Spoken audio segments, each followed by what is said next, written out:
بەناوی خوای گەورە سڵاوتان لەبێت بینەرانی بەڕێز و خۆشەویست ئەمڕۆ پەرلەمانی کوردستان دانیشتنێکی تایبەتی سەبارەت بە دۆخی دارایی هەرێمی کوردستان ئەنجامدا. لە دانیشتنەکەدا وەزیری دارایی حکوومەتی هەرێمی کوردستان ئامادە بوو قسەی لەسەر دۆخی دارایی هەرێم کرد، بەڵام کەمترین پرسیاری لەبارەی موچە وەڵامدایەوە ڕایگەیاند ئەگەر بەغداد پارەکە بنێرێت موچە دابەش دەکەن. ئەم شەو لە بەردامی ئەمڕۆ قسە لەسەر کۆبوونەوەکەی پەرلەمان و ناوڕۆکی کۆبوونەوەکە دەکەین بە میێندەرێک لە بەڕێزان لە بەشی یەکەم کاروان گەزنەی ئەندامی پەرلەمانی کوردستان، هەروە لە بەشی دووەم سیپان ئامێدی ئەندامی پەرلەمانی کوردستان. سەرەتا کۆمەڵێک وەڵامی وەزیری دارایی دەبین، دواتر لەگەڵ کاروان دەست بە گفتوگۆکەمان دەکەین.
جارێکتر سڵاوتان لەبێت بینەرانی بەڕێز. کاک کاروان سوپاس بۆ ئامادەبوون تا نەگە سەرەتا لەوە دەست پێ بکەین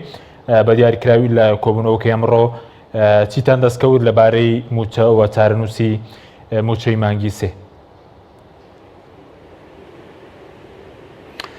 بەناوی خودای گەورە مهرەبانم کاتی جەناب و بینەرانی بەڕێزی کەناڵی پەیامیش باش، سوپاس بۆم دەرفەتە باشە. هەڵبەت ئەمڕۆ لە پەرلەمانی کوردستان دانیشتنی ژمارە 7 ئاستایی بەڕێوە چوو. لەم دانیشتنە بارودۆخی دارایی هەرێمی کوردستانی تەوەری سەرەکی کۆبوونەوەکە بوو. ئەوەی کە من تێبینیم کرد تەواوی پەرلەمانتارانی بەڕێز لە فراکسیۆنە جیاجیەکانی پەرلەمانی کوردستان تێبینی و تەرخ و پرسیاری جدیان هەبوو لەبارەی بارودۆخی دارایی هەرێمی کوردستان، مختصەن لەسەر موچەخۆرانی هەرێمی کوردستان و موچەی فەرمانبەران بەگشتی، و ئەم پرسیارانە ئاراستەی وەزیری دارایی کران و ئاراستەی وەزیرە بەڕێزەکانی ترکران. لە نەتیجەش وەزیری دارایی لەسەر بارودۆخی موچە تا ڕادەیەک پرسیارەکانی وەڵامدایەوە، و ئەوەی تریشی بەڕێز کاک دکتۆر مێسەباح سەرۆکی دیوانی ئەنجومەنی وەزیران و کاک دکتۆر ئامانز ڕەحیم سکرتێری ئەنجومەنی وەزیران بەشێکی تر لە وەڵامی پرسیارەکانیان دایەوە. من ڕازگۆیانە پێت بڵێم لێرەوە ڕای دەگەێنم کە بە هیچ شێوەیەک مقنیع نەبووم بە وەڵامی پرسیارەکانی وەڵامی ئەو پرسیارانی کە ئاراستەی بەڕێز وەزیری دارایی و تیمی ئەنجومەنی حکوومەتی هەرێمی کوردستان کران، و لە هەمان کاتیشدان باوەڕم وایە کە ئەم پرسیارانە پرسیاری جدی بوون، پرسیاری گشتی بوون لەبارەی دۆخی دارایی هەرێمی کوردستان، لەبارەی پرسی موچەخۆرانی هەرێمی کوردستان. بەڵام کاتێک کە دێنە سەر وەڵامەکان مقنعکەر نەبوون، ئەو وەڵامانە بە هیچ وەڵامی ئەو پرسیاران نەبوو کە ئێمە لە بەڕێز وەزیری داراییمان کرد. باشە، بەس سەبارەت بە موچە ئێوە کە پرسیاری موچەتان لێ کرد کەی موچە دابەش دەکرێت، پێش دەژن دابەش دەکرێت، وەڵامەکانیان چی بوون بۆ مەسەلەی موچە؟ زەختی سەرجەم فراکسیۆنە پەرلەمانیەکانەوە بوو کە موچە پێش دەژن دابەش بکرێت و ئەو داهاتانێک هەیە بە خێرایی کۆ بکرێتەوە بکرێتە خزمەت موچەخۆرانی هەرێمی کوردستان. بەڵام وەزیری دارایی ئاماژەی بۆ کرد تاوەکو لەگەڵ بەغدا نەکەون و تاوەکو ئەو پارەی کە لە بەغداوە دێت نێت بۆ هەرێمی کوردستان ناتوان موچە دابەش بکەن. ئێمە بە هەموو لایەکمانەوە فشاری ئەومان دروست کردبوو بۆی کە بتوانین موچە پێش دەژن دابین بکرێت، بەڵام بەداخەوە وەڵامی وەزیری دارایی بوو و من بەش بە حاڵی خۆم لەسەر بەشێک لە قسەکانی وەزیری دارایی سەرباری وەڵام نەدانەوە تێبینی زۆر جدیم هەبوو. یەکێک لە قسەکانی ئەوە بوو کە ئاماژەی بۆ کرد کە ئێمە بێئاگابین لەوەی کە جەنابیان قسە دەکەن و من باسم لەوە کرد بە نقطەیەکی نظامی وەچەند هەواڵێک تریش باسییان کرد کە ئێمە بەڕاستی بێئاگانین لە ئەستاسدا ئەوەی کە بێئاگای حکومەت هەرێمی کوردستانە بێئاگان لە دۆخی موچەخۆرانی هەرێمی کوردستان لەم هەموو نەهامەتەی کە خەڵکی هەرێمی کوردستان پێیدا تێپەڕ دەبێت ڕۆژانە خەڵک دەبین کە خۆی دەکوژێت کۆمەڵێک مەشاکیلی گەورەمان هەیە لە هەرێمی کوردستان کێشەی موچە کێشەی کارەبا کێشەی خەدەماتی عام کۆمەڵێک مەشاکیلی گشتی و کەڵەکەبوو هەیە بەڵام بەڕێزیان پێیان بوو کە ئێمە بێئاگاین ئێمە نوێنەری گەلی کوردستانین و لە پەرلەمانی کوردستان ئیجبارین بۆی کە بتوانین وەڵامی کۆی ئەو پرسیارانی کۆمەڵانی خەڵکی کوردستان لە تیمی حکومەتی هەرێمی کوردستان وەربگرینەوە و کاتێک پەرلەمانتاران پرسیار دەکەن هیچ کاتێک پرسیاری خۆیان نییە بەڵکو پرسیاری خەڵکە پرسیاری گەلە بۆ بەیەکە ئێمە تعبیر لە دەنجی گەلی کوردستان دەکەین من بەش بە حاڵی خۆم کاک حەچیم چەند شتێکم باس کرد ئەگەر دەرفەتم دەی لەسەر پرۆسەی نەوتی لێرە دووبارەیان دەکەمەوە کە لەوێ دەرفەت نەوە بەتەواویش باسییان بکەم کە ئەمانە پرسیاری جدی من لێش باسم لەوە کرد کە کاتی ئەوێ خەڵکی کوردستان بەگشتی و حکومەتی هەرێمی کوردستان تەواوی پەرلەمانتارانیش لەم بابەتە ئاگادار بن ئێمە ئێستا لە حکومەتی هەرێمی کوردستان ڕۆژانە بڕی 6 ملیۆن دلار مانگانە دەدەین بە بۆری نەوتی کە لە مانگێکدا دەکاتە 650 ملیۆن دلار واتە لە یەک ڕۆژدا 6 ملیۆن دلار بۆ بۆری نەوتی لە مانگدا 650 ملیۆن دلار لە کاتێکدا حکومەتی هەرێمی کوردستان خۆی پێشتر خاوەنی بۆری نەوتی کوردستان بووە فرۆشتوێتی بە کۆمپانیای کار بە بڕی ملیارێک و 600 ملیۆن دلار لە شوێی دنیادا مەوجودی هەبووە کە تۆ خۆت خاوەنی بۆری نەوتی بیفرۆشی بە کۆمپانیایەک بۆ بە هەمان کۆمپانیا پارەی بۆری نەوت دەی بۆی کە نەوتەکەی خۆتی پێ بفرۆشی من نازانمە لە شوێی دنیادا هەبووە و هەوڵم دا وەڵامیەم پرسیارەوە بگرم کە وەرم نەگرتەوە بەداخەوە دومینیان ڕۆژانەمە 50 ملیۆن دلار و لە ساڵێکدا 600 ملیۆن دلار دەدەین بە قەرزێک بۆ حکومەتی تورکیا کەس نازانێم قەرزە چییە من پێشتر بە پرسیار ئاڕاستی حکومەتم کردووە بە یادداشت ئاڕاستی حکومەتم کردووە و ئەمڕۆ ناو قاعی پەرلەمان زەختم لێ کردەوە سێبارە بەڵام بە هیچ شوێک وەڵامەکەیم وەرنەگرن کە خەڵکی کوردستان بۆچی 600 ملیۆن دلار مانگان دێ بدە بە تورکی و لە هەمان کاتدا ئێمە ڕۆژانە 30 ملیۆن دلار کە مانگانە دەکاتە 360 ملیۆن دلار بەڵێ ئەوەی تورکیا ساڵانەیە 600 بەڵێ ساڵانە 360 ملیۆن دلار بەڵێ 360 ملیۆن دلار لە ساڵێکدا دەدەین بە دەوڵەتی تورکی لە بریەوەی کە ئێمە بۆڕی ئەو عەرزی ئەوان بەکاردێنین تاوەکوونەوەتەکە دەکاتە بەندەری جیهان ئەم پارەیە لە کۆی مانگێکدا دەکاتە 180 ملیۆن دلار و لە ساڵێکدا دەکاتە ملیارێک و 680 ملیۆن دلار کە ئەمە پارەیەکی یەکجار خەیاڵیە سەرباری ئەمانە نەوتی هەرێمی کوردستان لە بۆرسای عالەمی ئێستا بە 7.25 دلار لە بازاری جیهانی کەمتر نەوت دەفرۆشێ و 5 دلاری تریش ئیزافەیەکەم پارەیە کەمتر دەفرۆشێت 2 دلار و نیوی بۆ معدەناتی نێوتیەکەم کۆمپانیا ڕاستەوخۆ لە معدەناتی نێوتی هەرێمی کوردستان دای دەشکێنن و 2 دلار و نیوی تریشی بۆ پریپەیمنتەوە تا نەوتێک کە نەفرۆشراوە هێشتا بەڵام پارەکەی وەرگیراوە ئەمە مەساتێکی یەکجار گەورەیە کاک حەچیم یعنی ئەمە کارەساتێکی یەکجار گەورەیە کە چاوەڕێی میلەتە دەکاگەر بەم شێوەیە بێت باشە من پرسیارێکی ترم ئاڕاستە کردووە کاک حەچیم لە هەمان کاتدا کە ئێمە ڕۆژێک 477,000 بەرمیل نەوت دەربێنین باشە کە بنزیکراوی دەکاتە 6 ملیۆن بەرمیل نەوت لە ساڵێکدا ئەگەر سەدا 30 ئەم نەوتە بە گوێرەی گرێبەست بدرێ بە کۆمپانیاکان دەکاتە نزیکەی 141,000 بەرمیل لە ڕۆژێکدا و ملیۆنێک و 692,000 بەرمیل لە ساڵێکدا ئایا بەڕاستی خەڵکی هەرێمی کوردستان و حکومەتی هەرێمی کوردستان تاکەم پارێت داتەوە بە حەق کۆمپانیاکان ئایا ئەم پارێت تەواو نەبوو ئەم پارەیە بڕەکەی 6 ملیارد دلار دەکات کاک حەچیم لە ساڵ 2007 بۆ ساڵ 2019 کە لەو کاتۆ نەوت دەردەهێنرێت ئایا بەڕاستی استثماراتی نەوتی لە هەرێمی کوردستان بە بەهای 6 ملیارد دلار بووە ئایا لە هەمان کاتدا ئەم پارەیە بۆتە هۆی ڕەخساندنیەوەی کە گرێبەستەکە ئاماژەی پێ دەکات 250,000 هەلیکار بەخسێن لە هەرێمی کوردستان نەخێر ئەمانە کۆمەڵە کەم و کورتی زۆر گەورە بوون کە ئێمە بە باسمان لەوە کردن کە نەیانتوانی وەڵامی پێویستمان بۆ وەرنەگرتن لەسەر دۆخی دارایی پرسیاری جدیمان هەبووە لەسەرەوەی کە ئەم قەرزانەی حکومەتی هەرێمی کوردستان چۆن کراوە ئەم قەرزانەی کە حکومەت باسییان لەبارەوە دەکات من راپۆرتی بەیانمالی وەزارەتی داراییم لایە لە ساڵی 2014 15 16 17 18 19 و 20 کە هێشتا نەهاتووە لە 2015 3 تریلیۆن کورتێنانمان هەبووە لە 2016 5 تریلیۆن کورتێنانمان هەبووە لە 2017 4 تریلیۆن کورتێنانمان هەبووە کۆی گشتی تا 2018 ناگاتە 15 تریلیۆن دینار و لە هەمان کاتدا داهاتی حکومەتی هەرێم لەم ماوەیە نزیکەی 50 ملیارد دلار بووە بەڵام موچەی خۆران 40 ملیارد دلار بووە باشە زەحمەت نەبێم قەرزانە بە چ بنەمایە کراوە یعنی ئەمە بە چ پێوەرێک تۆ 27 ملیاری تریشت خەرج کردووە لە کاتێکدا ئەم کورتێنانەی کە هەش بووە پڕ نەکراوەتەوە داتایەکترت پێڵم کاک حەچیم لێرەوە بۆ خەڵکی کوردستانی ڕوون دەکەمەوە کە ئەمڕۆژ لە پەرلەمانی کوردستان باسم کردووە حەجمی گەندەڵی لە ساڵی 2018 و 19 نزیک بووەتەوە لە 400 ملیارد دینار لە ساڵی 2018 274 ملیار و 842 ملیۆن و 885,200 دینار بووە باشە لە ساڵی 2019 180 ملیار و 281 ملیۆن و کەسرێکی تەواو بووە لە کاتێکدا ئەم دۆسیانە لە دەستەی دەستپاچی بوون لە کۆی 280 دۆسێک لە دەستەی دەستپاچی بووە 99 دۆسیان داخراون و لە هەمان کاتدا ئەم خەڵکانەی کە بە تۆمەتی ئەم گەندەڵە زەبەلاحا دادگایی کراون 150 مۆزەف بوون نەوە زیرێک و جوودی هەیە لە لستی داواکراوەکان نە بەڕێوەبەرێکی گشتی نۆ نە هیچ کەسێکی بەرپرسیە وڵاتە من دەپرسم ئایا بەڕاستی مۆزەفێکی اعتیادی مۆزەفێک کە موچەکەی 500,000 دینارە دەتوانێت بە هەدەردانێکی 6 ملیار دلاری لە هەرێمی کوردستاندا بکات دەتوانێت بە هەدەردانێکی 400 ملیار دیناری لە هەرێمی کوردستاندا بکات نەمانە پرسیاری جدین کە ئێمە هەمان لە حکومەتی هەرێمی کوردستان وەکو ئەرچی پەرلەمانی خۆمان وەکو ئەرچی ڕقابی پەرلەمانی خۆمان داومانە بە حکومەتی هەرێمی کوردستان بە پرسیار داومانە بە یادداشت ئەمڕۆ لە ناو قاعی پەرلەمانی سڕارمان لەسەری کردەوە تەبەنیەم بۆ چونەمان کرد کە داهاتەکان شەفاف بن و هەروەها چاکسازیەکی ڕاستەقینە لە داهاتدا بکرێت گرێ بە سنووتەکان شەفافیەتیان تێدا بکرێت چاکسازیان تێدا بکرێت پێداچنەوە پرۆسینوت دا بکرێت بەڵام وەڵامی هیچ کامێک لەمانە ماوەڕ نەگرتەوە باشە ئەی وەڵامی وەشتان وەردەنگ تۆ ئێستا موچەی مانگی سێچی بەسەردێ هیچ وادەیەک دیاری نەکراوە کەی دابەش دەکرێت هیچ شتێک دیار نییە نەخێر پێم وایە نەخێر پێم من لێرەوە ڕازگویانە دێڵم کە دانیشتنی پەرلەمان ئەمڕۆ بەڕاستی پێت بڵێم کۆتاییەکەی بەخێر بەڕەوە نەچوو بە شێوەیەکی تاڕادەیەک ناخۆش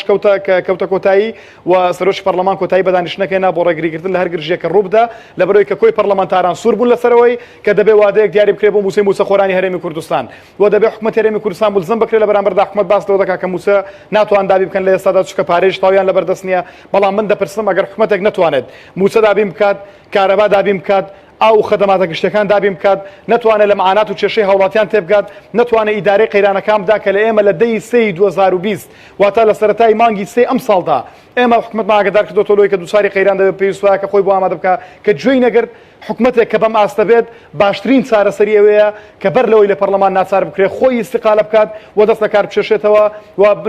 بڕای بگەێنە کە ناتوانێت ئیدارەی ئەم وڵاتە بدات باڵا یعنی پێت وایە باشترین چارەسەر ئێستاوەیە حکومەتە دەست لە کار بکێشێتەوە من سەراحەتەن دێڵم ئەمڕۆ لە دانیشتنی پەرلەمانی کوردستان دەبوایە بە وجودی سەرۆکی حکومەت بووە و بە وجودی جێگری سەرۆکی حکومەت بووە و بە وجودی وەزیری دارایی کە خۆی وجودی هەبوو بەڕێزیان و بە وجودی وەزیری سامانە سروشتەکان بووە کە ئەسڵان هەر تا ئێستا وەزیری سامانە سروشتەکانمان نیە وەلو دووتوێی ئەم مناقەشە گەرمەی کە کرا لە پەرلەمانی کوردستان و لەم وەڵامانەی کە لە حکومەت هەرێمی کوردستان وەرمانگرتەوە کە بەشێکی زۆری پەیوەستن بە پرسیارەکانی پەرلەمانتارە بەڕێزەکان و من دڵنیام تینوێتی دڵی خەڵکی کوردستانیش ناشێنێت دڵنیام وەڵامی پرسیارەکانی کۆمەڵانی خەڵکی کوردستانیش نەبووە بەڵێم حکومەتە قابلیەوەکەی استقالە بکات لە ئێستادا باشە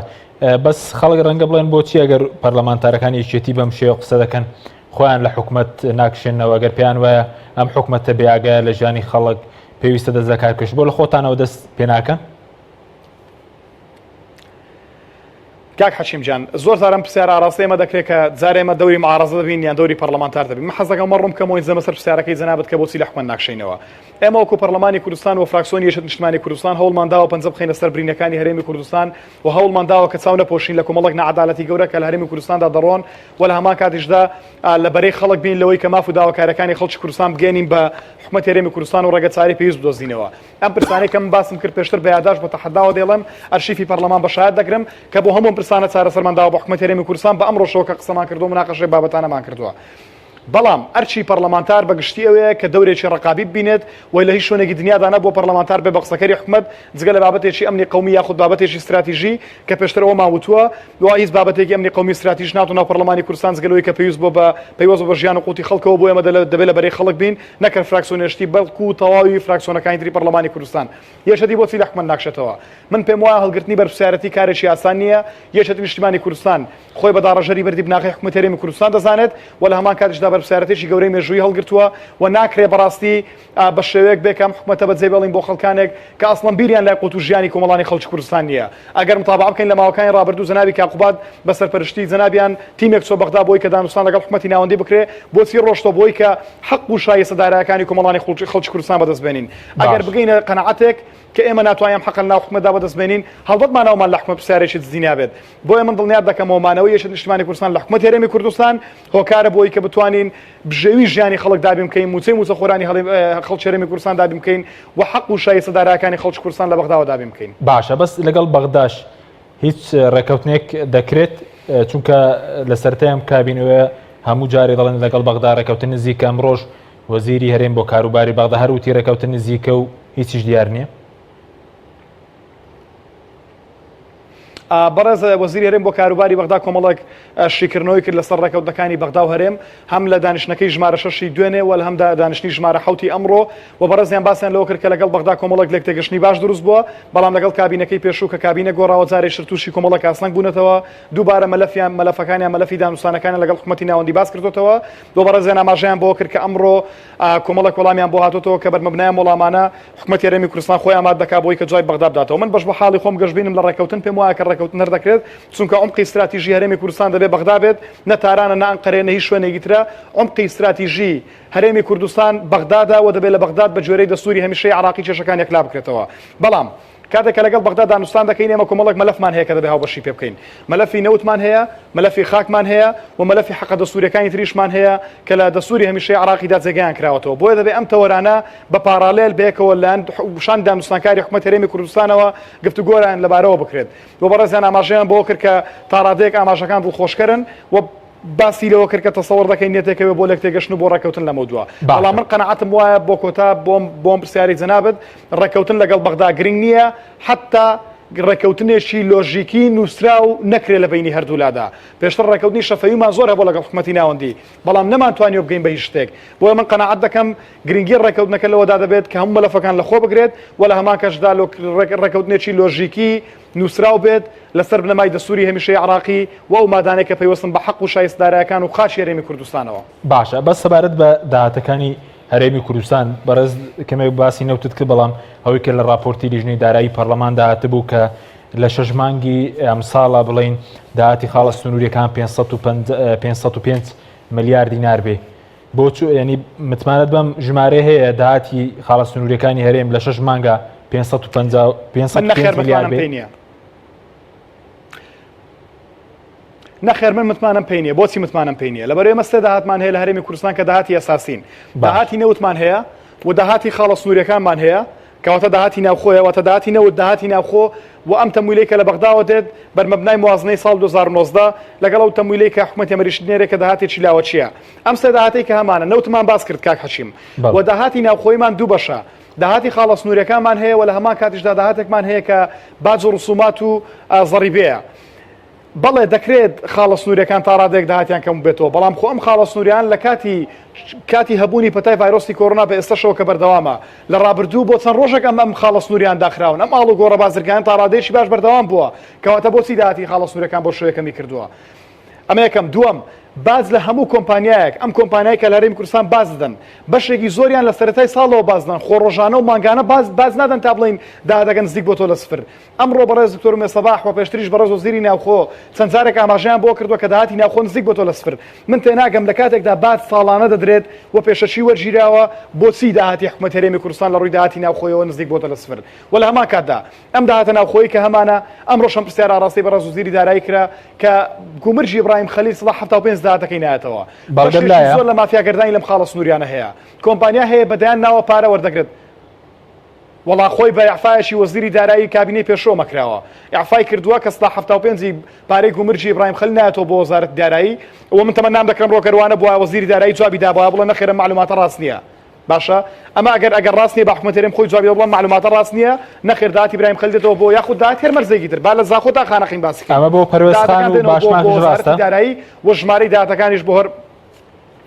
کاک حەچیم من زۆر بە سەرەحی وتم ئەمڕۆ لە قاعی پەرلەمانی شەم قسەم کردو پێشتری شتومە داهاتەکانی حکومەتی هەرێمی کوردستان پێویستە ڕێک بخرێنەوە هەر لە زاخۆ تا خانەقین بە ئیبراهیم خەلیل بە باشماغ بە حاجی ئۆمەران بە هەموو خاڵە سنووریەکانی تر و پارەکە بە کاملی بڕواتە وەزارەتی دارایی بەڵام ئیسلاحێکی ڕاستەقینەی تێدا بکرێت ئەم ئیسلاحە لەژێر هەیمەنەیەکی واقعی حکومەتی هەرێمی کوردستان دابێت نەک بە حزبی بکرێت نەک ئێمە لە شوێنێکەوە دەست پێ بکەین شوێنەکانی تر پەراوێز بخەین نەک بۆمان نەبێت کە سەردانی خاڵی گومرجی بکەین لە شوێنێکەوە بۆمان هەیە باس لە خاڵی گومرجی شوێنێکی تر بکەین بەڵێ مطلقاً من باوەڕم بۆ هەیە کە داهاتی سەرجەم خاڵە سنووریەکان لە تەواوی کوردستان کۆ بکرێتەوە و بچێتە داهاتی لە خەزانەی وەزارەتی دارایی و لەوە دابش بکرێت بەسەر خەڵکی کوردستان بە یەکسانی و بە شەفافی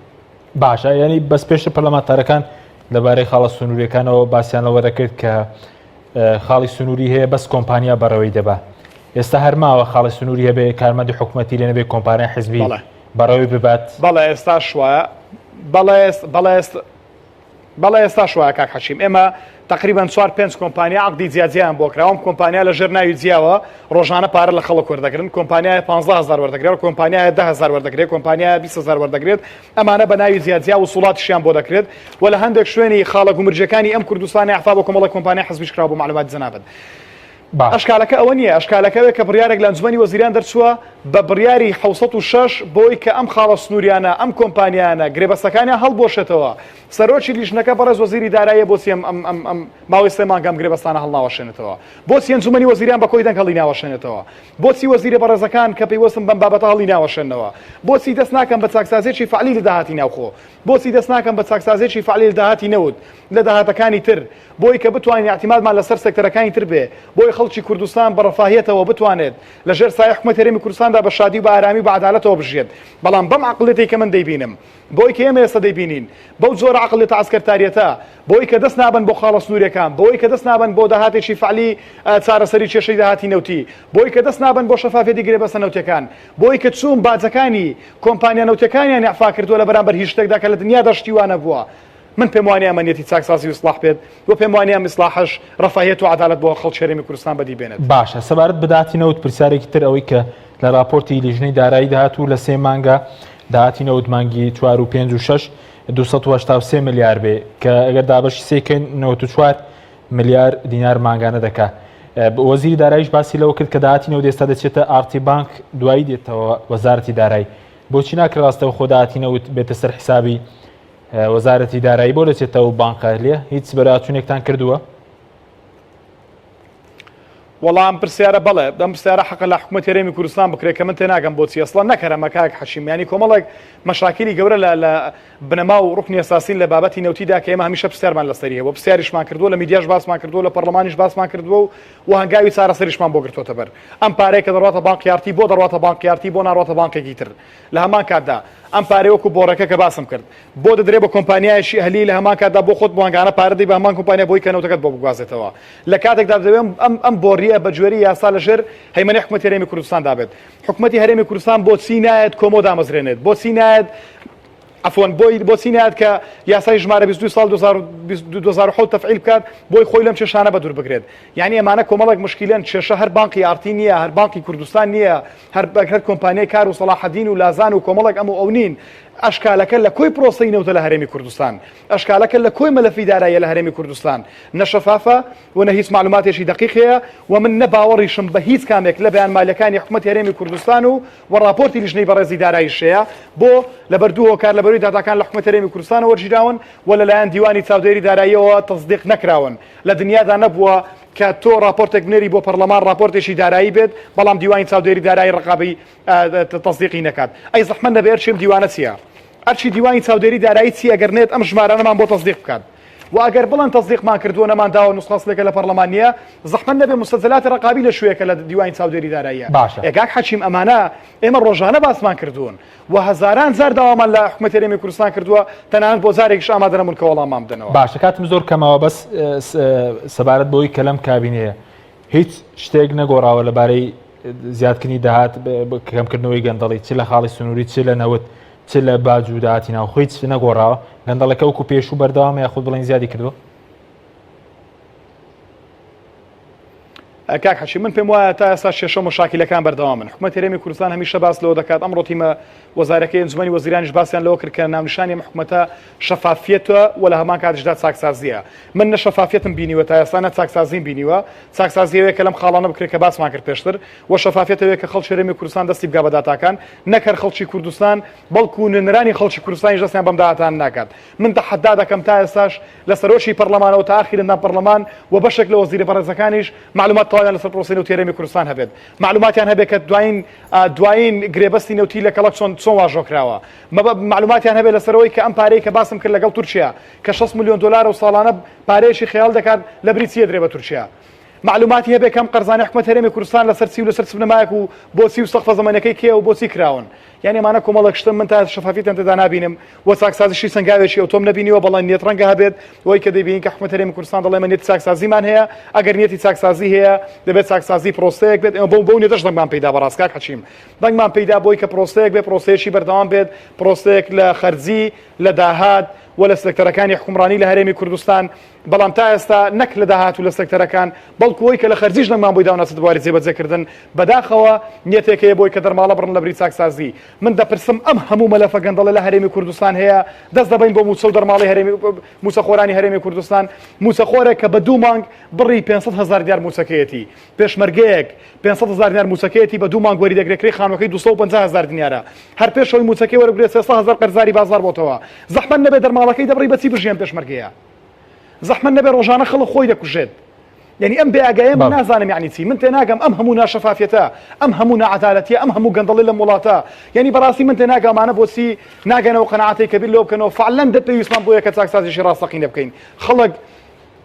بژێوی زۆر خراپە کاک حەشیم خەڵک لە ئێمەش بێزار بووە یعنی خەڵک نەخۆشی لە پەرلەمانتار دێن نە لە وەزیر دێن نە لە هیچ کەسێک دێ بۆ چکە ژیانی نییە موچەی نییە ئاوی نییە کارەبای نییە خەدەماتی نییە خەڵک چاوەڕوانی ئەوەیە کە بتوانانی موچەی بۆ دابین بکەی و وجودیاتی ئێمەش لە پەرلەمانی کوردستان بێدابینکردنی ئەمانە ڕەنگە فەقلێکی زۆری نەمێنێت و هەبوونی حکومەت هەرێمی کوردستانیش بەم شکڵە ئێستا فەقلێکی زۆری نابێت حکومەت کاتێک مهمە کە بتوانێت ئەم داخوازانی خەڵکی کوردستان بەدەست بێنێت و پەرلەمانیش لە هەمان کاتدا داخوازەکان بگەێنێ بە حکومەت هەرێمی کوردستان کە ئینشەڵا درێخیمان نەکردووە باشە بەس وەکو ئەوەی کە وەزیری دارایی ئەمڕۆوتی ژمارەی موچەخۆران پێشتر باز دەکە 1,250,000 بۆچی ئەمڕۆوتی 270,000 بۆچی 20,000 زیادی کردوەی بەراچوونێکەیە لەو بارەوە دامەزراندن هەیە ئەمە منیش یەکەم بەڕاستی من سەراحەت پێ بڵم یەکەم زار بوو کە گوێم لەوە بێەوەی کە ئێمە پێشتر گوێمان لێ بۆ هەر لە دەمی وەزیری دارایی خۆیەوە ژمارەی موچەخۆرانی هەرێم 1,204,000 کەس بێت کەسی جەنابی ئەمڕۆ ئاماژەیان بۆ کرد کە 1,270,000 موچەخۆرمان هەیە من بەش بە حاڵی خۆم ڕاستەوخۆ دوایە مە کە دانیشتەکانی پەرلەمان دەست پێ بکاتەوە یا ڕاستەوخۆ پرسیار ڕاستی حکومەت دەکەم بزانین کە ئەم 6,000 کەسەی کە ئیزافە بووە هیچیە و بەرمەبنای چی دامەزراون ئەگەر دامەزران نەبۆچی خەڵکی تر هەمووی دانامەزرێ بۆ یەکەم و دووەم موسڵێمەکان دانامەزرێن بۆ گرێبەستەکان ناکەم بە هەمیشەیی بۆ گەنجی تازە دانامەزرێنن ئەم 6,000 کەسە لە بنەمای چی و بە ئەساسێک دامەزراوە ئەم ژمارەی بۆ ئێمەش تازە بوو و من دڵنیام بۆ تەواوی پەرلەمانتارانی پەرلەمانی کوردستانیش تازە بوو چونکە پێشتر وتراوە کە 1,204,000 موچەخۆر هەیە و موچە 601 میلیارد دینارە بەڵام ئەم ژمارە ئەمڕۆ تازە بوو من نازانم وەزیری دارایی بۆ سێم ژمارەی وت و جەنابیان لە پرۆتۆکۆڵ تۆمار کراوە دەبێت ئیسپاتیەوە بکەن کە ئەم ژمارەیە کە زیادی کرد بێت چۆن زیادی کردووە باشە وەکو دوا پەیامیشت ینی کۆبنەوەکەی ئەمڕۆ هیچ نەتیجەیەکی نەبوو ینی هیچ بڕیار و سوودێکیشی نەبوو من ناڵم سوودی نەبوو هەموو دانیشتێکی پەرلەمانی سوودی هەیە بەڵام من پێم وایە نەتیجەیەکی هیچ نەتیجەیەشی نەبوو نەتیجەوەیە کە ڕاستەوخۆ دوای کۆبوونەوەکە قەراریەوە بدرا بووە کە چاکسازی بکرێت نەتیجەوە بوو کە ڕاستەوخۆ قەرار درای موچەی موچەخۆرانی هەرێمی کوردستان دابین بکرێت لەم بەرەزە ژنانەدا و نەتیجەوە بوو کە ئێمە بمانتوانێت لەگەڵ حکومەت هەرێمی کوردستان هەماهەنگی بکەین بۆ ئەو هەموو پرسیاری یاداشتا کە وەکو چارەسەردامانە بە حکومەت کێشەکانی حکومەت هەرێمی کوردستانی بە چارەسەر بکەین بەڵام من بەش بە حاڵی خۆم نەخێر نەمقنیع بووم بە وەڵامەکان نەپێم وایە کە نەتیجەیەکی باشیە بووە سپاس دەکەم زۆر سپاس بۆ کاروان گەزنێندانی پەرلەمانی کوردستان کە لە بەشی یەکەم لەگەڵمان سپاس دەکەین بەڵێ بینێرانی بەڕێز لە بەشی دووەم دوای ناوبڕەکەر لەگەڵ پەرلەمانتار سیپان ئامێدی درێژە بە گفتوگۆکەمان لەبارەی دانیشتنی پەرلەمانی کوردستان دەدەین تاکە بریکاری تۆڕی میدیایی کۆمەڵ بۆ دروستکردن و بڵاوکردنەوەی ڕێکلام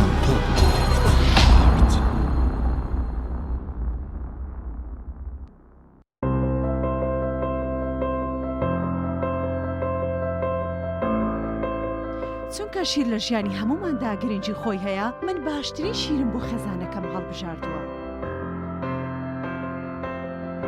هەموو کات شیری ئاڵتونسا بە منداڵەکانم دەدەم بۆ ئەوەی مێشتێکی چالاک و داهێنەرانەی هەبێت من بە شیری ئاڵتونسا کێک و شیرینی دروست دەکەم شیری ئاڵتونسا ڕۆڵێکی گرنگی لە خێزانی ئێمەدا هەیە 100% سروشتی تامێکی نایە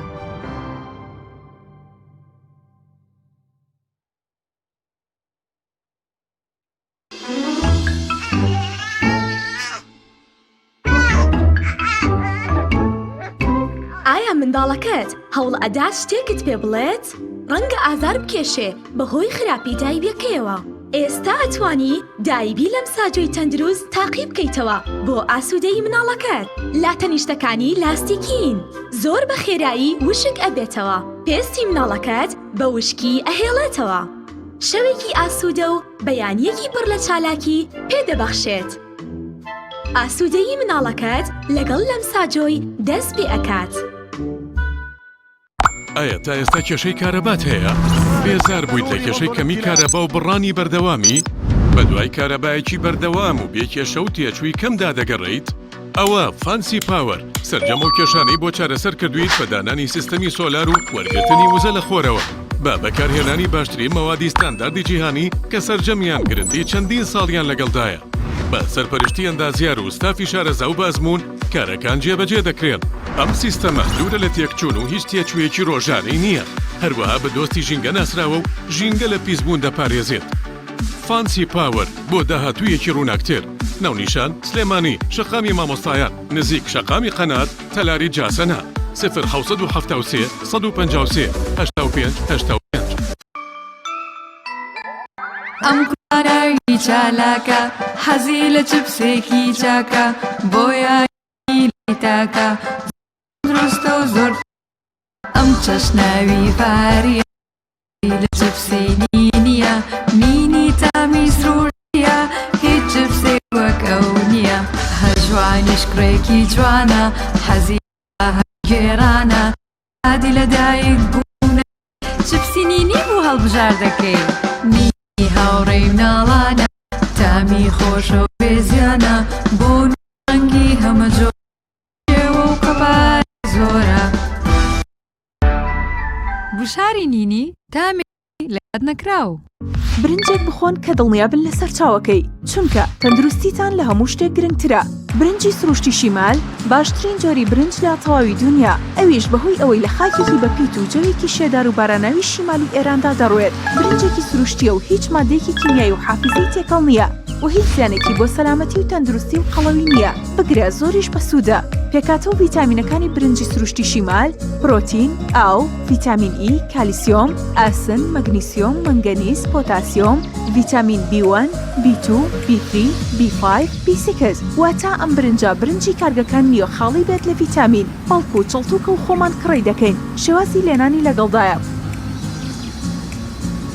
بۆ دەستکەوتنی برنجی سروشتی شیمال پەیوەندی بکەن بە 0 353 27 27 هەر کات تاقیتان کردەوە خۆتان بڵاوی دەکەنەوە.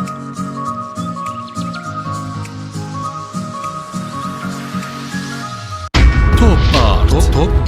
تاکە بریکاری تۆڕی میدیایی کۆمەڵ بۆ دروستکردن و بڵاوکردنەوەی ڕێکلام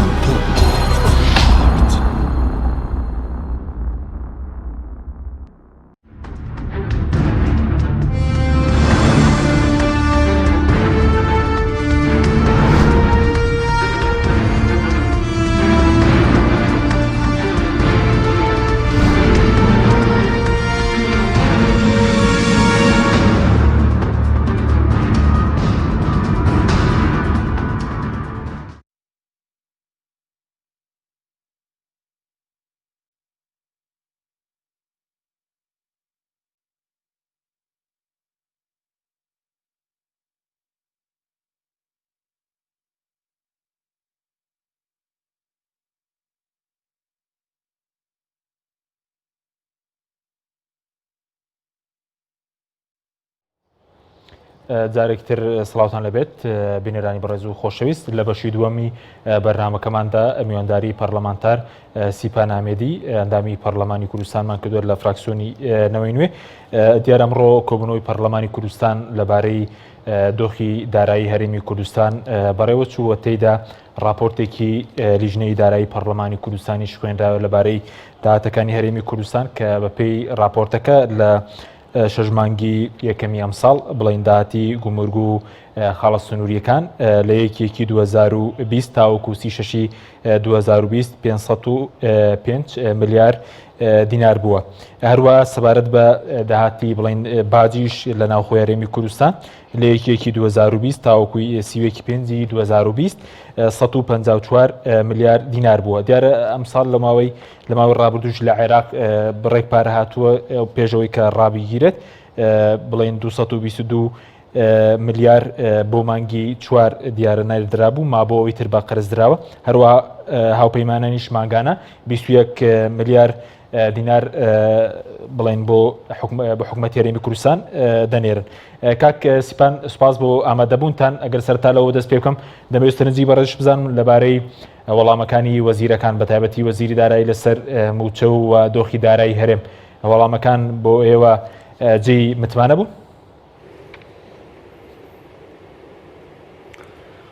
شەف باش ڕۆیشتن ئەڤروکیا پەرلەمانی کوردستانی و گوتنێن وەزیرێ دارایی هیچ مقنع نەبوون هیچ بەرسڤەکە مقنع نەدا لەسەر وان پرسیارین کو ما ئاراستەی وەکیری بەلکو زۆربەیە هەرە زۆر ئەوان پرسیارین کو پەرلەمانتارێن بەڕێز ئاماژە پێکری و پرسیارژە ئاراستەی ستافی حکوومەتی وەزیرێ داراییکین سەرجەم پرسیارە زۆربەیەوان خۆبەدزیم بوو یا وەزیرێ داراییژ بەرسڤدانەوان پرسیاران بەلکو بشێوازێکێتی بشێوازێکی گشتی بەرسڤەوان پرسیارەدا بێک و بچتە ناڤەڕووکەوان ئەگەر ئەس نمونەیەکە بچیک ژ بووتە بینم کو بابەتێکی هەری گرنگە کو من پرسیارژێکری داهاتەی گومرکە ئیبراهیم خەلیل بوو کو پێشتر هەفتەیە دەربازبوویدا جەنابێ وەزیری بخۆ سەردانا گومرکە ئیبراهیم خەلیل کرد بوو من داخوازاوێ چەندێژێ کرد ئایا داهاتە وێ گۆمرکێ چەندە و چل داهاتە وێ گۆمرکێت هێت و چەندش سەدە داهاتە وێ گۆمرکێ ji bo xizîna hikûmetê tête zivirandin lê veda xwe hîç bersivek li ser vê pisyarîna da xwe dizî her wasa pisyareke dî me amaje pêda ku hebûna çendîn fermanberan sedan fermanbera li wezareta navbirî li wezareta darayî bixwe ku li ser mîlakê wan e bê ku yek roj dewamê bikin belku mûçê xwe bitinê li roja hatina mûçê diçin mûçê xwe li gencîna werdigirin بداخوا برسف لسروی چنده جینا دا اوه جوی چنده دیار دیکت کو خوب دزینا وزیر داری بول برسف دانه کو برپرس ایکم بول برسف دانه وام پسیارا باشه بس سبارت بوی کبوتی سروک حکومت و جگرکی ناتبونه بلین پارلمان لکاتیکا لو تویجکانی پارلمان بلین سروکی پارلمان اما جیبو ودا اگر هندێک پرسیار رنگ لتوانای ولام دانوی او وزیران دانه بیوان بو ناتبون بو پارلمان خسب کن لبارەی دۆخی دارایی لبارەی چارنووسی موچە وەکو دیار بە ئیمزا هەفتە پەرلەمانتارە ما داخوازا ڕینشتنا پەرلەمانی کرد بۆ ji بۆیەکی هەم سەرۆکی حکوومەتێ هەم جێگیری و هەم وەزیرێ دارایی ئامادەی ڕینشتنا پەرلەمانی بیت کو زۆربەی لایەنێن ئۆپۆزیسیۆن پەرلەمانی کوردستانی ئەو یاداشتە ئیمزا کرد و هەفتە پەرلەمانتارێن بەڕێز بوون ما داخوازاوی چندی کرد و لێ بەداخەوە نەک سەرۆکی حکوومەتێ نەک جێگیری سەرۆکی حکوومەتێ ئامادەی ڕینشتنا پەرلەمانی نەبوون ئەوە ژیوێ چندێ دیار دکەتن کو ئەوان ئەو حسابێ بۆ پەرلەمانی کوردستان ناگەن ئەگەر ڕاستە حساب بۆ پەرلەمانی کوردستانی کرد بە سەرۆکی حکوومەتێ بەرپرسی ئێکەمە بەرامبەر ئەف قەیرانە کو لە ڕوول هەرێما کوردستانی کردی بهێل ناوا پەرلەمانی کوردستانێ بەرامبەر نینەرێن هەرێما کوردستانێ بەرامبەر خەڵکی کوردستانێ ڕوونکردنە لەسەر وەزعی دارایی بدات ڕوونکردنا لەسەر چاوانیا چارەسەرکردنا وی بارودۆخی بدات نەک بتنێ وەزیرێ دارایی یان وەزیرێ پلاندانان بهێن ئەو ji خۆ بەدزن ji بەرسەفدانێ چونکی ئەڤروکیا هەر بڕیارێکیان بهێدان دڤیا بە سەرۆکی حکوومەتێ لێرە ئامادە بێت خەڵکی هەرێما کوردستانی چاوەڕێ وێ چەندێ دیکە لە ڕۆژتنە ئەڤریا پەرلەمانی کوردستانێدا حکوومەت بهێتە مولزەمکردن کل دو روزن دهاتین پیش جشن قربان موچه به دابش کردن لبدا خو سروک حکومت آماده روشنا پارلمانی نبو اوجی بولاوازی دسته سروکاتیا پارلمانی زوریتن براستی دسته کا لاوازه براستی دسته وردان حزبی د کاروبار پارلمانی د گهشت ویرا ده کی ابروکه پارلمان كيفية جير باندوريا حزبي أفكا برلمان بكيفية جير باندوريا حكومته بلكو حكومة شاد خازتن بيورنجي رونشتنو كارنما برنامه كار برلمان كردستان بهته كرن نك برلمان كردستان چاپ دره كي بيت لسر كارن حكومته باش امرو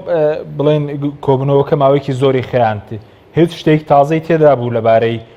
موچە چارەنووسی موچە یاخود تەناوە بوو کە وەزیری دارایی سەرەتا وتی ئەگەر بە شەرتی موچە لە بەغداوە بێت موچە پێش دەژن دابەش دەکەن دوایی خۆشی وتی هەمووتان دەزانن موچەکەی بەغداد نایێت هیچ شتێکی تازەی هەبوو لە کاتێک کە کۆبنەوەکە ماوەیەکی زۆری خیان شتێکی تازەیان پێ بوو لەبارەی دۆخی دارایی نخیر کۆمبوونا پەرلەمانی کوردستان هیچ ئەنجامێک نەبوو بتنێ گوتنێن پەرلەمانتارên بەڕێز بوون ئەو گوتنێن ئەبروکەش دڵهوڵا پەرلەمانی کوردستانê بەهاتی نەکردن خەڵکی هەرێما کوردستانê bi genc û pîr û law jin hemî van gotina dizane hemî dizanin gendelîl herêma Kurdistanê heye hemû dizanin melefê neftê ne şefaf e hemû dizanin gomirk destêwerdana hezbî heye hemû dizanin bindîwar hene lê xelkê herêma Kurdistanê ebru çavarê wê çendêt kir li Perlemanê Kurdistanê hikûmet bihête mulzem kirin moçeyê dabeş biket hikûmet bihête mulzem kirin her sî roja carekê moçeyê dabeş biket ebruke hikûmet bi her bihaneyekê dabezîna bihayê neftê nevrekêna parê ji lê Bexda ev bihaneyên jêkcudan hikûmeta herêma Kurdistanê dema mirov hikûmran bît dema berpirsiyareti وەرگیت بێت بەرپرس بیت بەرامبەر وی ملەتی دەمێ بەرپرس بیتن دەبێت هەر کۆمافێن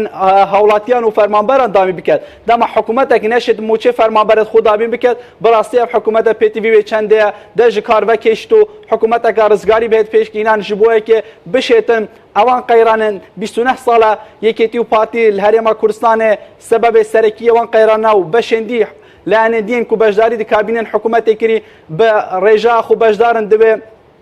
وێرانیە و حکومڕانی هەرێما کوردستان هەیە بەڕاستی گرنگە ئەگەر حکوومەت نەشێتن موچێ و بژێوێ ژیانە خەلکی هەرێما کوردستانê دابین بکات گرنگە حکوومەت دە ji کار vekêştin û ji bo yekê حکوومەتەکە نیشتیمانی بهێ پێکینان حکوومەتەکە دەمکی بهێ پێکینان و هەڵبژارتن بهێنکردن ji bo yekê حکوومەتێک بێتە پێکینان li dîvxasta hewڵاتên herêma Kurdistanê bît حکوومەتێک بێتە پێکینان بشێت داواکاریان هەوڵاتên herêma Kurdistanê جێبەجێ بکات. باشە بەس سەبارەت بۆی کە بۆچی کۆتایی کۆبوونەوەکەی پەرلەمان جۆرێک بەگرژی کۆتایی هات تەنات و بزانم پرۆژه یاسایەکیش مابوو کە خوێندنەوەی بۆ بکەن بەڵام خوێندنەوەی بۆ نەکرا یاخود بۆچی وەکو پەرلەمانتارە ئەگەر وەڵامەکانی وەزیرتان وەزیرەکانتان بەدڵ نییە بۆ ڕێکاری تر ناگرنە بەردوای ئەوەی کە وەڵامەکانتان بەدڵ نەبوو یاخود بەرارێکتان دەرکرد بە حکوومەتتان پابند کرد بە پێدانی موچە لە 30 ڕۆژ جارێک. بەڵێ وەکو من ئاماژە پێدایی گوتنن وەزیرێ دارایی تایبەت چونکی وەزع دارایی بشێوەیەکی گشتی پەیوەست بوو بە وەزیرێ دارایی بە گوتنن ئەو بەرسڤێن وەزیرە دارایی هیچ مقنع نەبوون بۆ زۆربەیە پەرلەمانتاران گلەیە پەرلەمانتارە ژوێ چەندێ بوو کو دەبێت وەزیرە دارایی بڕاشکاوانە بەرسڤە پرسیارên پەرلەمانتارە بدات چونکی ئەبروکە لەوی پەرلەمانیەک و ویسیندا یاسایی خاریە لەوی پەرلەمانیەک و بدەنگی خەلکی هەرێما کوردستانê هاتین نوێنەرەتیا خەلکی دیکەن و بدەنگێوان ئەبروکیا و بەرپرسیارەتی وەرگری لێ بەداخە وەزیرە دارایی بەرسڤە پرسیارن زۆربەی پارلەمانتاران بە شێوەیەکی خۆبەدزیندا بێک و بڕاستە و خۆ بەرسڤێ لەسەر پرسیارەتوان بدات ئەوەژی بۆ کارەوەی چەندێ کو ناڕازیبوونا پارلەمانتارە لە دومهەیە جەلسێ بخۆ ببینیت. باشە ئەی چارەسەر چی ئێستا وەزی بۆ مەسەلەی موچە کێوەنە تانتوانی وەکو پەرلەمان حکوومەت پابند بکەن بەوەی کە موچە 30 ڕۆژ جارێک بدات ئەی موچە چی بەسەر هەر ئەوە حکوومەت خۆی بێدەنگ بکات و هیچ موچێک دابەش نەکات. ئەڤکۆ ئەش گوتنên وەزیرê دارایی هاتینە گوتن ئەف کە هوڵا پەرلەمانی کوردستانê ئاماژە بووە چەندەنە کوی بێهیویبوونێکی ji بۆ خەلکی دروستکە بەڕاستی و خەلکێ هەرێما کوردستانê موچەخۆرن هەرێما کوردستانê چاوەڕێ چەندێنە کول دەمەک نێزیک موچە بهێ دابشکن گۆری گوتنên wî چونکی گوت دەبێت حکوومەتە عێراقê پارەی vڕێکات هەروی خۆشی گوت حکوومەتە عێراقê پارەی vڕێ ناکات کەواتە دابشکردنا موچەی مەداخاز ئەوێ چەندێکی کول پێش جەژنێ بهێ دابشکردن لێ پێش جەژنێ نایە دابشکردن گۆری گوتنا وەزیرە دارایی ڕەنگە پشتی جەژنێژی ماوەیەک درێژ بکێشیت هەتا کو موچە ئایا کادلوی دەمیژی بچ میکانزم دەهێتە دابشکردن بچ میکانزمەکە دیان نەیاسایی چاوە لە مەها دەربازبۆی 21 سەدێ بنەیاسایی ژە موچێ فەرمانبەران هاتە بڕین ئەف جارەژی بڕێ کارەکە دیان نەیاسایی ئەنجومەنی وەزیران بژێوە ژیانە داهاتێ خەلکی هەرێما کوردستانê بژێوە نانێ زارۆکێتوی بڕێ کارەکە دیان نەیاسایی و بچ شێوازێکی دی و بڕێژەیەکە چەند دێ بڕیتن. باشە سەبارەت بە داهاتەکان ئێوە هیچ بە دواتچوونێکتان کردووە ئەوەی کە خۆشت پرسیار کردبوو لەسەر دەواازەی بڵێن خاڵی سنووری ئیبراهیم خەلیل و خاڵە سنووریەکانی تریش و سەبارەت بە داهاتەکانی تریش پێتان وایە حکوومەت ئێستا هیچ بڕەپارێکی لەبەردەستدایە کە دەست بە پێدانی موچە بکات؟ ئەستێناگەم ئەبروکە لە هەرێما کوردستانê سیاسەتا نەفتê وەکو وەزیرê داراییژی ئاماژە پێوێدای و هەست پندێتکین و فەشل دی سیاسەتا نەفتێدا ئینە کە وەزیرە داراییژی بگوتنەخۆ ئاماژە پێ چەندێدای ئایا لە هەرێما کوردستانê حکوومەتە هەرێما کوردستان نەفتە دکڕیت یان دەفروشیت ئەوە جێ پرسیارەیە ئایا لە گۆمرکên هەرێما کوردستانê ئەم پارە ددەین یان پارە دهێتن ji بۆ حکوومەتە هەرێما کوردستانê ڕسوماتە ئایا داهاتێ وەزارەتا نافخۆ ئایا داهاتێ نەفتێ ئەوە هەموو ئەو داهاتن سەرچاوێن داهاتنێ ji بۆ حکوومەتە هەرێما کوردستانê لێ چونکی di destێکی ئەمین دانینن چونکی دەستێوەردانên حزبی دەستێوەردانên کاربەدەستên باڵایên حزبی لە هەرێما کوردستانê divan سێکتەرên ku min ئاماژە پێدای بووە هۆکارەوەی چەندێ ku ev dahata bi temamî negihîte xizîna حکوومەتە هەرێما کوردستانê ji bo yekê bihê dabeşkirin lewra her dema çaksazî di sektörên neftê da di sektörê gomirka da di sektörê navxwe da hate kirin û hikûmet bikevîte destekê emîn da wî demî dilînyam beşê here zora pêdawîstiyên darayîn hikûmeta Herêma Kurdistanê ji dehatê navxwe û ji dehatê ew nefta ku tê firûtin û ji dehatê gomirkan beşê here zora pêdawîstiyên darayî bi moça û xizmetguzariyan ve dihê dabîn kirin lê eger hikûmranên di destekê emîn dabît ji bo konvekina sercem dahata li yek şwên û dabeşkirin bi şêweyekê asayî li ji bo moça û xizmetguzariyan ji bo sercem deverên Herêma Kurdistanê. باشە بەس وەزیری دارایی هیچ ئاماژەیەکی بەوە کرد کە ئێستا ئایا هیچ بڕەپارێکیان لە بەردەستدانیە بۆ دابشکردنی موچە چکە خۆتان ئاگادارن لە 2 مانگە 1 موچیان دابش کردووە وە سەبارەت بە لە سەدا 21 کەشیش پرسیارێک کرا ئایا بۆ مانگەکانی داهاتوو سەدا 21کە بەردەوام دەبێت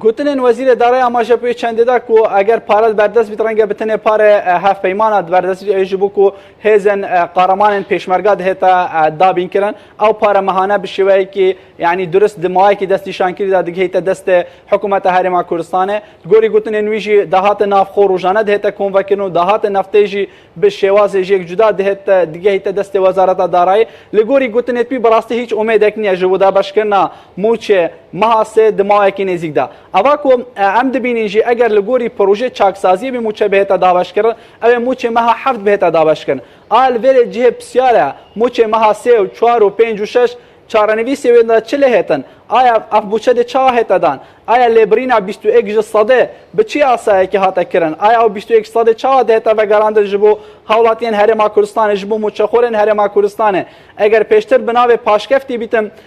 hikûmet mulzeme bi vegerandina ewî paşkeftî lê ev rûkebirîna bi vî rengî hikûmetê jî mulzem nake ji bo vegerandina ewî parê lewra renge biçûna wî parê bi hîç rengekî nehête vegerandin ji bo fermanberan باشە دوا پرسیارم با لەسەر قەرزەکان بێ و 27 میلیارد دۆلاری کە پێش سەرۆکی حکوومەت قەرزدارن هیچ وەڵامێکتان وەرگرتووە سەبارەت لە یاسای چاکسازی باسی وەرگرتنەوەی قەرز لەو کۆمپانیا دەکە کە باز دەکە 820 میلیارد دینارە هیچیان وەرگرتووەتەوە لەو بارەیەوە لەگۆر قەرزن کو حکوومەت و سەرۆکی حکوومەتê ئاماژە پێدای گوتنێکا خۆدا سکرتێری ئەنجومەنی وەزیران باس لەوێ چەندێ کرد و ئەف قەرزە بەشێک جوان پاشکەفتێ موچە بەشێک جوان استحقاقی کۆمپانیا بەشێک جوان پارێ بەڵندێرە بەشێک جوان پارێ دابینکردنا کارەبێ ji bo Herêma Kurdistanê lê bi rastî ev jî gotinên zor muqnenînin aya wextê tu dema behsê qerzat kê û xelkekî bêumêd dike divêt tu bi wirdî şîkara van qerza bike bi rastî heta nûke jî hîç tiştek li ser wan qerza bi şêweyekî fermî negeştiye Parlemanê Kurdistanê û lîjneyên peywender ji bo yekê dîvçûnê li ser vê şêwazî bikin aya bi çê ve şêwa ev qerza hatîne kirin çûkî dema tu bêjî qerzarên kate divêt ev qerza ji welatekî yan ji bankeka duwelî dabîn kirbît daxastkirina van qerza ji divê ji hikûmeta Iraqê bît û birêka Parlemanê Kurdistanê ev qerza bihên kirin nek encûmenî wezîran bi xwe van qerza biket lê wekû li gotinên sekreterê encûmenî wezîran ew qerz bi vî rengî nebûne belku ew karên ku min pêştir amaje pêdan ji bo wan çendê hatîne qerz kirin باشە زۆر بە کورتەی قەرزی لای کۆمپانیەکان 820 میلیارەکەی وەرگیراوەتەوە بە کورتی بێ سوپاس دەکەم هەتا نوکە هیچ تشتێک نەبووە ji bo وەرگرتنا ئەوان قەرزا ji کۆمپانیا بەڵێ سوپاس دەکەم زۆر سوپاس بۆ بەڕێز سیپان ئامێدی ئەندامی پەرلەمانی کوردستان کە لەگەڵ ماوەی سوپاسی بەڕێز دەکەین سوپاس بۆ بینێرانی بەڕێز سوپاس بۆ هاوکارانم تا بەرنامێکی دیکە خواتان لەگەڵ شاو باش